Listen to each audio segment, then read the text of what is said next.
Can somebody explain to me in crayon eating terms why I make over 3 times the federal minimum wage and I cannot afford to live? And I do not want to hear the pull yourself up from your bootstraps, work 90 hours a week. That's not the goal, guys. That's not. That should not be our standard. I am so fucking tired of people being complacent with this uniparty, both of them fucking us over. When my parents were my age, they both made less than half of what I make, and they lived alone. I cannot afford to live anywhere alone. A 1-bedroom apartment, $1,800. 2-bedroom apartment, $2,200. Who the fuck can afford that? It is embarrassing to come out and say that it is a struggle to survive right now, but I know so many people are struggling. And do not get me started on what my grandparents were doing. They $3,000 house. And yes, I understand inflation and all of the bullshit that they have been pulling with the Fed. Why are we allowing it? Why? And then I clock out of my shift. I am tired. I have to go home. And I check the news. Another 60 fucking billion to a country nobody can point out on a map. What are we doing? Where has the plot gone? We have lost it, folks. We have fucking lost it. The American dream is dead. It is over. Gone and forgotten. I'm about to go on a little rant, so if you have the attention span of a chicken sandwich, this is your cue to skip to the next clip. My mom had my brother. Yeah.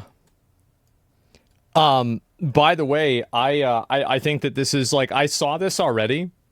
I had watched this clip before, and I feel like, you know, for me, I might have said this even the first time I saw it. I have a lot of friends that, like, I grew up in Austin, Texas, and because it's become like such a big tech place,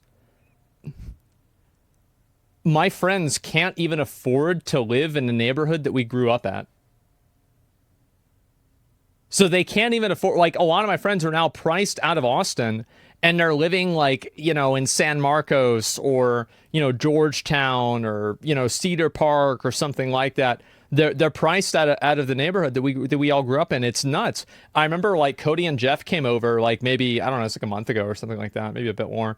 And, you know, one of the houses around here was, like, for sale, and they're like, oh, let's look and see how much the house is. So they looked it up, and the house was like $450,000. Holy shit.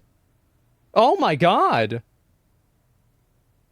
Yeah, and this is like, I mean, this was like, by the way, in the neighborhood that we grew up in, like, we were at this is a working class neighborhood. This was not even a middle class neighborhood. It was a working class neighborhood. $450,000. They're 15, and then she had me at 18. A single mom with 2 kids. She moved to Minnesota. She met a man who had kids. They got married and gave their life to God, and this man worked his ass off to get us from the projects into the middle class. And when I say his ass, I mean his whole ass. I'm talking about waking up at 5 a.m. to walk 3 miles to work in Minnesota. I think that's also true, too, where it's like a lot of guys, and I think this is happening to a lot of, like, Gen Z people and, like, younger, I would say ages 18 to 24, 25 people, where, like, how many of you guys, like, at age 19 felt exactly the way that he did? Because I sure as fuck know I did. I really did. Yeah, most people did. Yeah, shit, I'm 33 and I still feel it? Yeah, exactly. Shit, at age 30? Yeah, no doubt. And I feel like that's what happens to a lot of people whenever they finally become adults and they feel like they have to do all this stuff and, you know, like... You know, I remember whenever I was like 7, like, I figured out this was going to happen whenever you would become an adult, because I'm like, yeah, what the fuck? Like, why isn't my mom just playing Super Nintendo all day? Why wouldn't she just do that? Like, I feel like that'd be way better than, like, doing this other bullshit, right? But I was like, oh, she's got to have a job. It's like, well, what the fuck? Like, what do you mean a job? Like, yeah, my dad's there like, what, 10 hours a day? Well, what about Mario? And then, like, the teacher's like, well, what kind of job do you want? I said, You think I want to go do that? No. The fuck no. No, why would I want to do that? Yeah, no, that's the way I felt even whenever I was a kid. To work your ass out. So I'm a very pull yourself up by the bootstraps kind of guy because that's what I seen as a masculine figure when I was growing up. With that, I think the truth is that he's right. I mean, like you, and this is a problem that a lot of like I think younger people have is that it's very easy to like hate the pull yourself up by your bootstraps mentality, but it does work.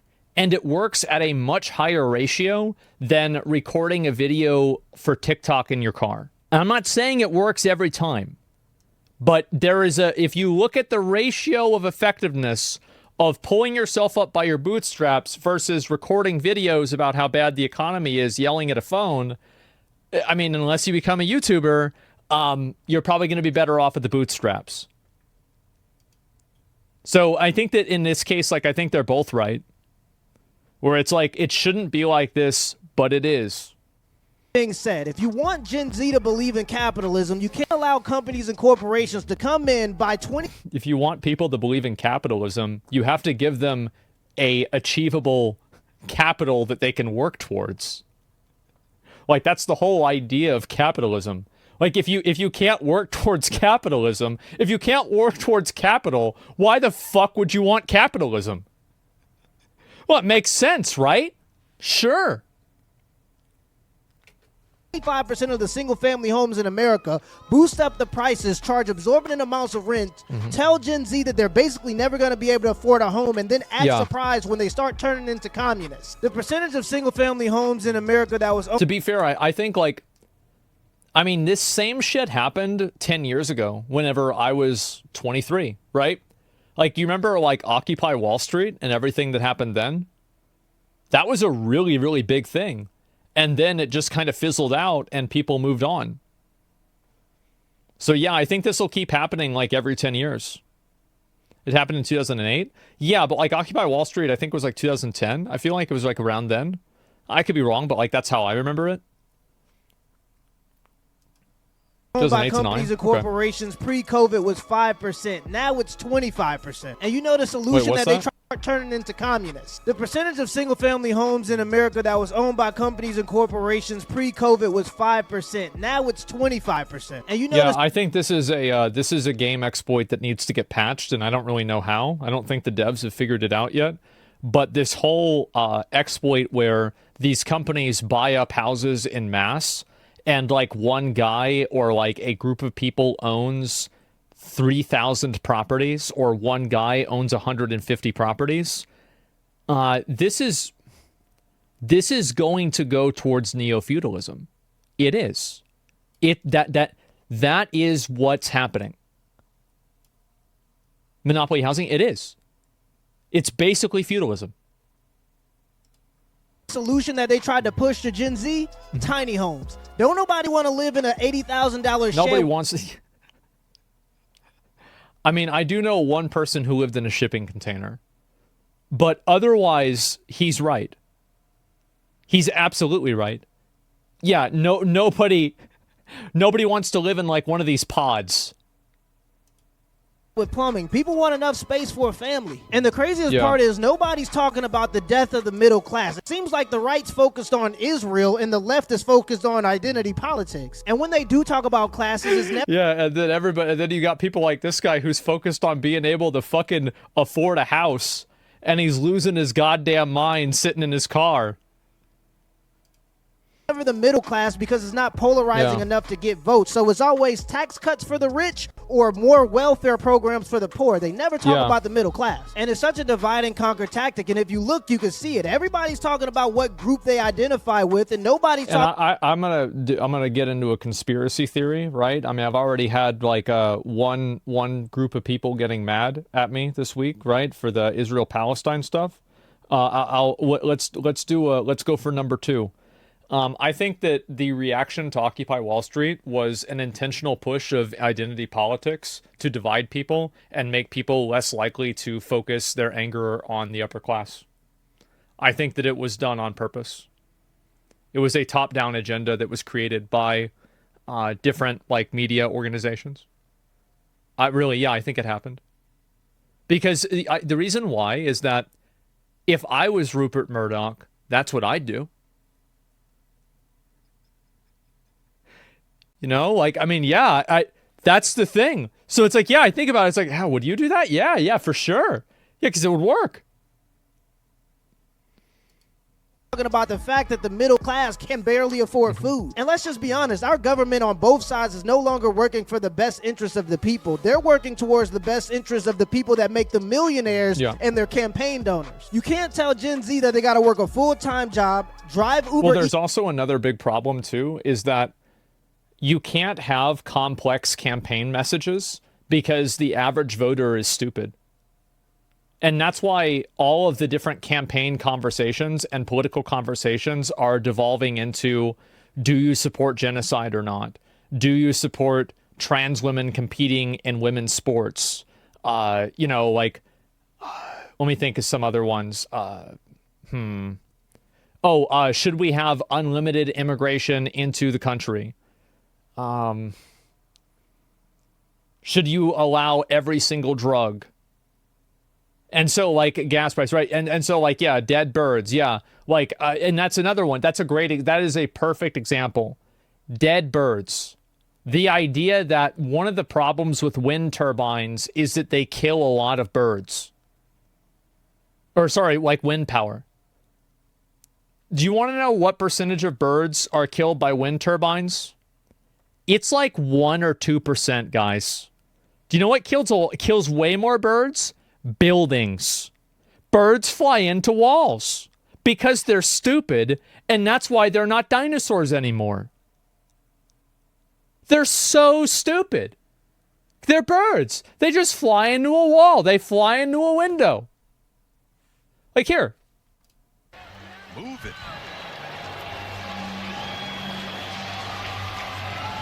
Oh, yeah, he likes the dirt instead. Oh, yes. Oh, yes. Oh, yeah. Quick. Can't quite get that launch angle down yet. Working it. Nope, he ain't going anywhere. No.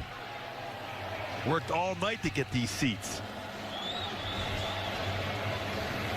And he's going to perch in left field. Nope.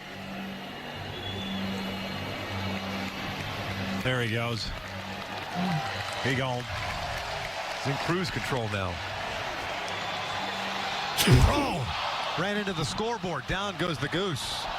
Oh, the poor thing. Yeah, he's okay. Thankfully.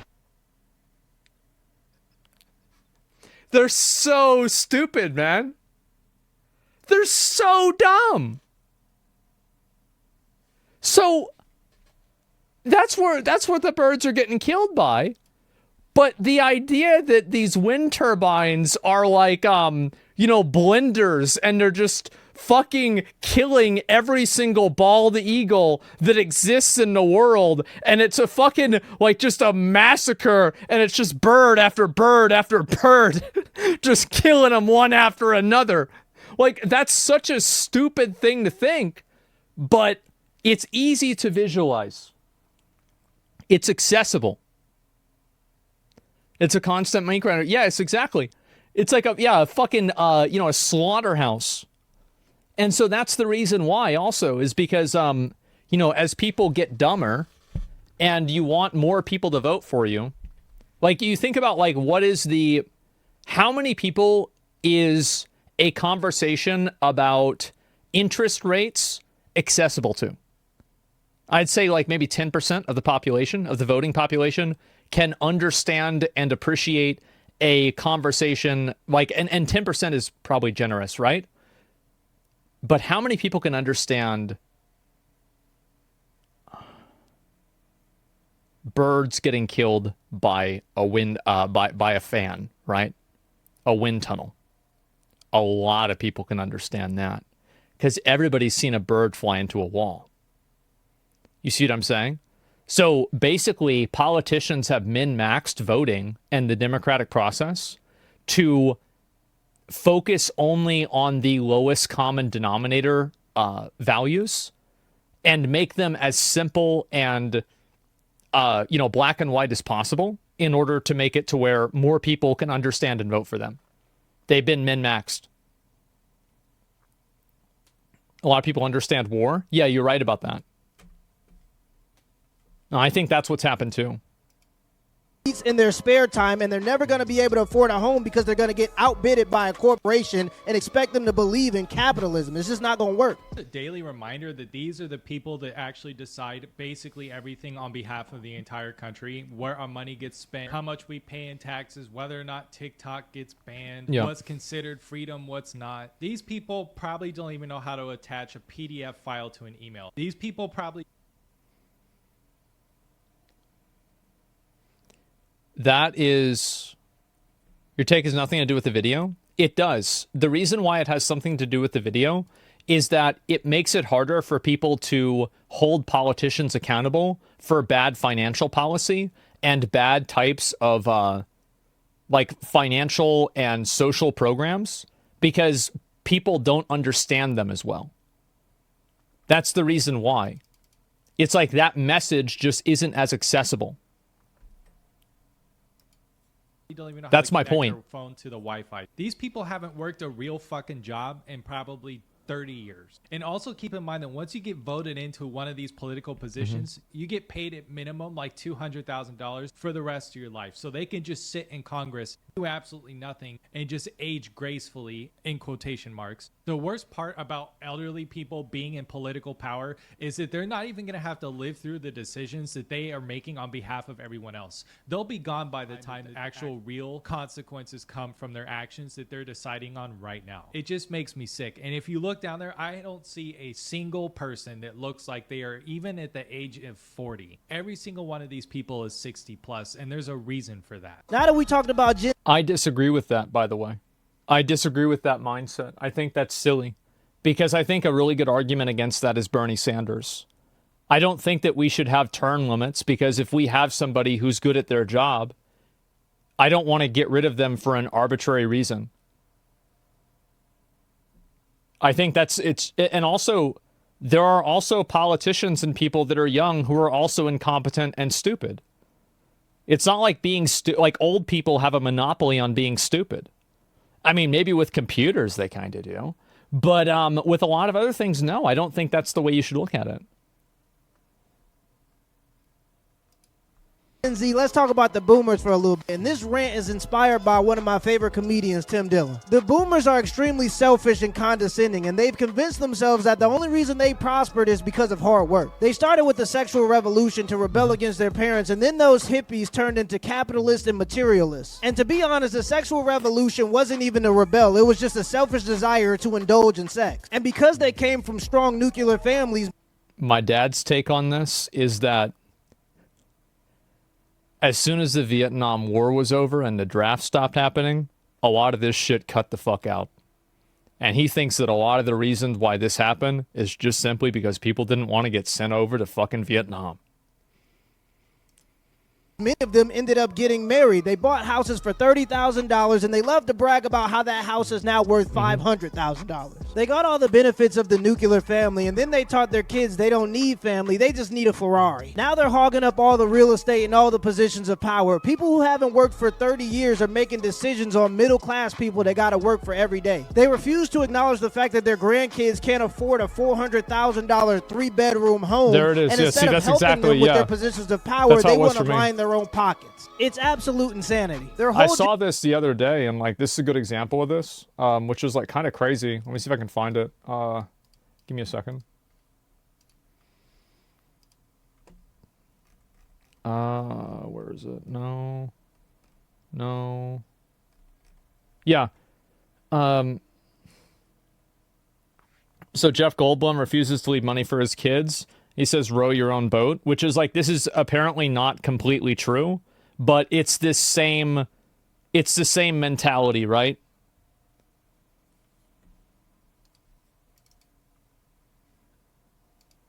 Generational identity is wrapped around the idea that hard work pays off, and that's because they lived in a time where one person could work a job and afford a home.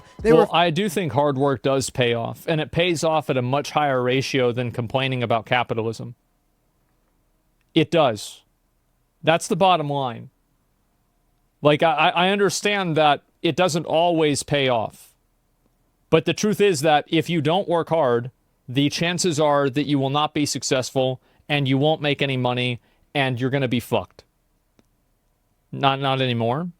Well, like, so if you had a kid, would you tell your kid to work hard, or would you tell him to just lay around and blame the government for everything? What would you tell somebody that you cared about? Because I would tell them to work hard.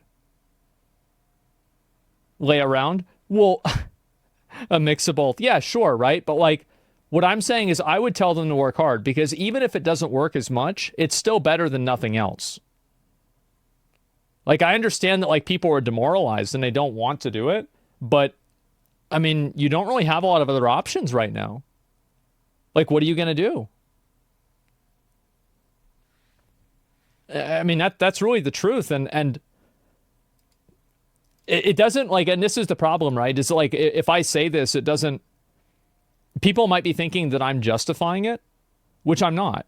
I'm not justifying it, but I'm saying that it is true. There are a lot of things that shouldn't be true, but are true. And I think this is an example of that. You're wrong, no? No, I'm not. I think that if you take 100 people that make TikToks about how bad capitalism is, and you take 100 people that work hard at their job, and you did a 10-year experiment of who's better off 10 years later, I bet the people that are working hard would be better off. I do. I'm sorry, guys. I really think that's the case. And I'm not saying that every single one of them would be happy. There's a lot of people that work hard and they still lose. But there's a lower ratio than people that don't. And that's the only thing I'm trying to say. I think this is indisputable. Refuse to acknowledge the fact that the world is different mostly because of their decisions. We need young, ambitious leaders that are going to be alive for the next 20 years to help us make decisions on what's going to happen in the next 20 years. Is a bag of bushings. This bag of bushings, stamped out by machinists, don't need a high school diploma. It's not anything high tech about this. All of this bag is compliant with the FAA specifications. How much do you think the Air Force pays for this bag of bushings? There are some people who say that I'm wrong about this. I will actually accommodate a couple of these people and like just listen to what they have to say. So if you want to type out like what you think, go ahead. But yeah, give it a minute. I don't know, Congressman. $90,000. Dude, this is a $90,000. You could buy, bro. I'm pretty sure. Bro, if that bag was full of cocaine, it would be cheaper. $1 bag of bushings. Oh my God. That you need for any jet turbine engine just to operate. So the exorbitant cost due to DoD only buying commercial parts from the OEMs, which is essentially sole source, is literally driving us out of business. Yep. I mean, the interest on our debt alone is now exceeding, for the first time in American history, the entire... Has anybody ever asked the question, why is it that we need to buy even more of these jets?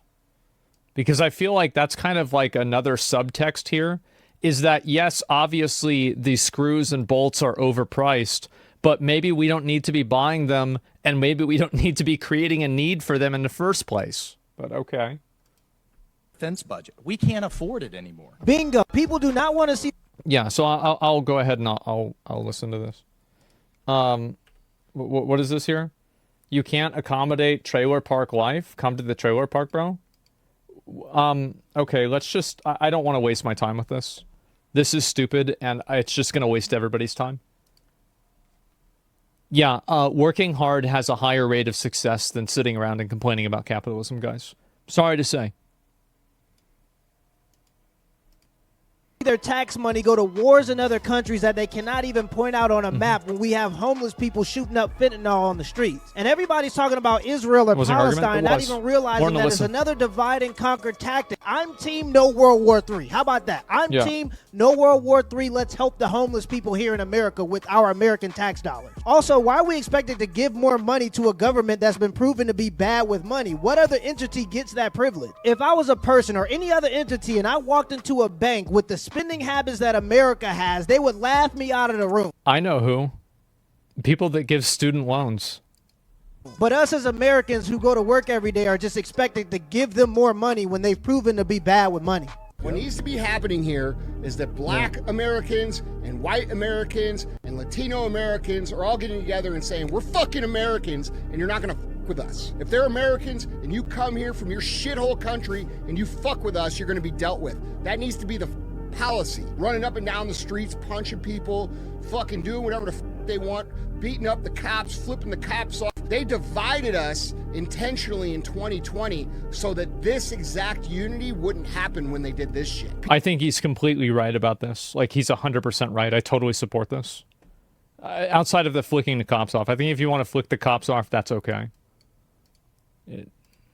People are starting to figure it out. I love it, dude. I love it. People are starting to get it. It's Americans, and then it's other people. It's not black. It's not white. It's not gay. It's not straight. It's Americans, and then it's other people. Exactly. Americans have fallen victim to comfort due to materialism and the idea that tolerance is a virtue. And so now we've gotten to the point where we're tolerating. And by the way, this shit will happen again. Like, the next time we have another 9/11, like, this will happen again.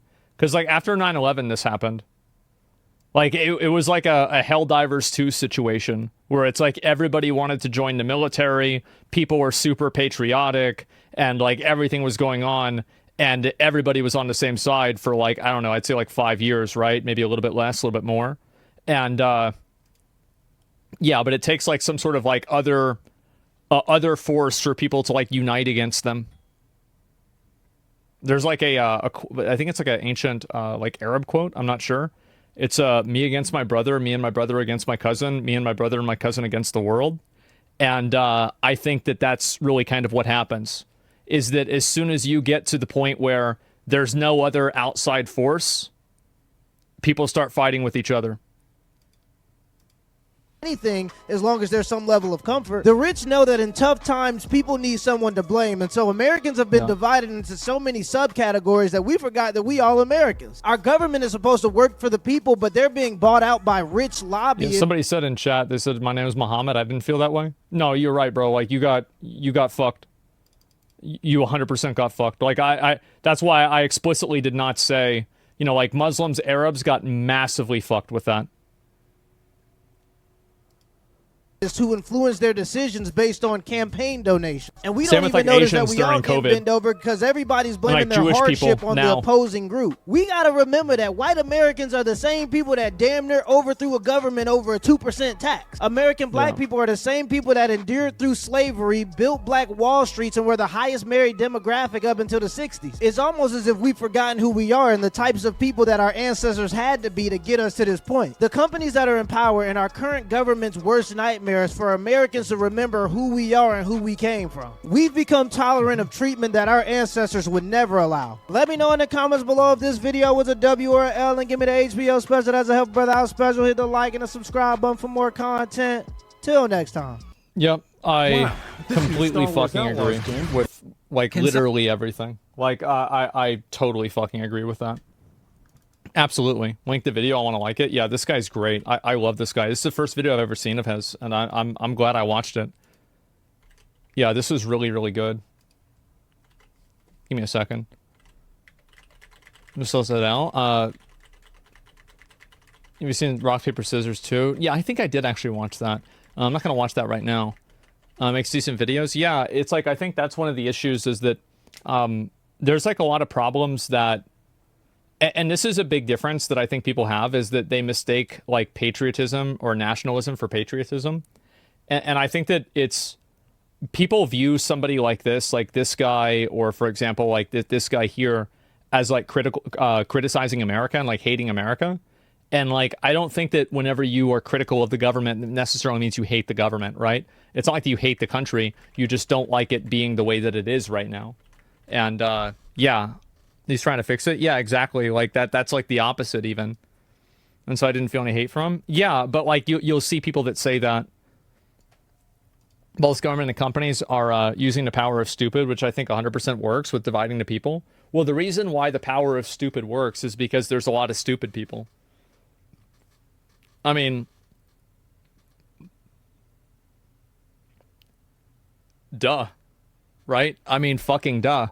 Yeah, that's the reason why. That's why it happens. There's just a lot of dumb people, and so, big surprise, they get fixated on it.